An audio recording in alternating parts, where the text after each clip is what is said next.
The other circumstances in which you might have an increase in black wealth relative to white wealth are circumstances which I think are more transparently negative for whites. There's a propagandistic mechanism that's afloat about black illegitimacy and black criminality. So when you talk about these kinds of matters to me, you're actually mouthing a set of propagandistic claims that are made on the right in the United States. Hey, call me Louis. This is my spot. LuiSpot. You talked about sort of the difference in wage, like black wage being on average below white wage, and white wage being sort of on average above the mean. And I kind of want to get back to the couple of questions that have been asked about class, not to harp on class with you, but so from your perspective, what segment of whites, is it the white working class, white wage earning class, or the white petit bourgeois, or the white bourgeois that has the most to lose from reparations policy? Well, and when you say lose again, in relative terms, well, it could be, yeah. I mean, it depends on what kind of reparations plan it is. So, the one that we have in mind, that Kirsten Mullen and I have developed, is our objective is to make sure that there's not an absolute loss. I don't know if that answers your question. Yeah. But yes, there would have to be a relative change. I mean, if your goal is to say, for example, you want to equalize wealth between blacks and whites, and you do it at the average, you would end up in a situation where black median wealth would be higher than white median wealth, even though mean wealth would be the same between the two groups, if you gave every eligible black American the same amount of money. So there's no way you could institute a serious reparations plan without altering the relative position of whites. But you could potentially design one so you don't alter their absolute position. Yeah. Yeah. Professor Darity, for those of us who are not economists or academics, could you give an example of how white people's absolute position, what the absolute position is and relative position in life is? Just an example, like a literal one for people we know. What would that look like? How it would stay the same or it would change? Yeah, well, so I mentioned that if you look at the folks in the bottom 20% of the income distribution, the median net worth for white households is about $15,000, and it's about zero for black households.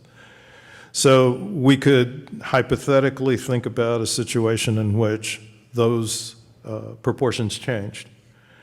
One way in which those proportions could change is for both black wealth and white wealth to increase.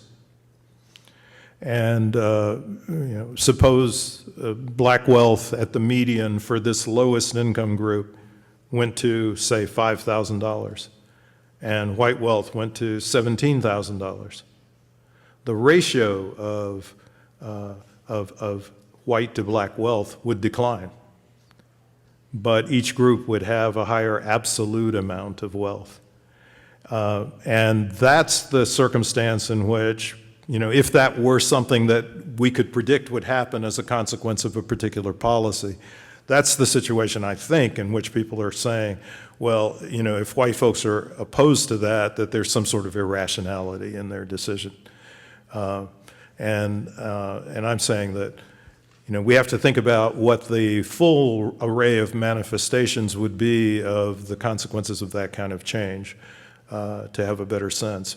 But the other circumstances in which you might have an increase in black wealth relative to white wealth are circumstances which I think are more transparently negative for whites. So one of those circumstances could be a situation in which both black and white wealth fell, but white wealth fell more. And so you would have not only a decline in relative position, but you would have an absolute loss that's taking place for whites. The other circumstance is one in which black wealth goes up and white wealth goes down. And of course, we would think that there would be opposition to that arrangement as well. So the arrangement that we have to think about most carefully is a situation in which there's an improvement in black economic outcome, and there is no change or an improvement in white economic outcomes, but the white gain is not proportionately as large as the black gain. Hi, thanks for coming today.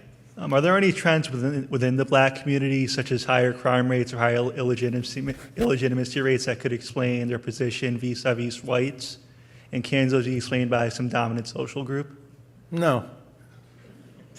No to the first one, or the No second one? no to both. So there's no. I mean, there's a propagandistic mechanism that's afloat about, black illegitimacy and black criminality. I guess it depends on what kind of crime you have in mind. If we think about which community in the United States has the highest degree of history of violence, that's unquestionably white Americans. Unquestionably. I mean, I'm not sure if you're aware of the 100 massacres that were conducted between the end of the Civil War and World War II that were directed against black communities throughout the United States, in which thousands of blacks were killed, and the white terrorists appropriated black-owned property. So there's no segment of the population that has a greater history of violence than white Americans. So when you talk about these kinds of matters to me, you're actually mouthing a set of propagandistic claims that are made on the right in the United States, and they do not have a foundation in fact. All right, so. Sorry, we need to move on with the last three questions.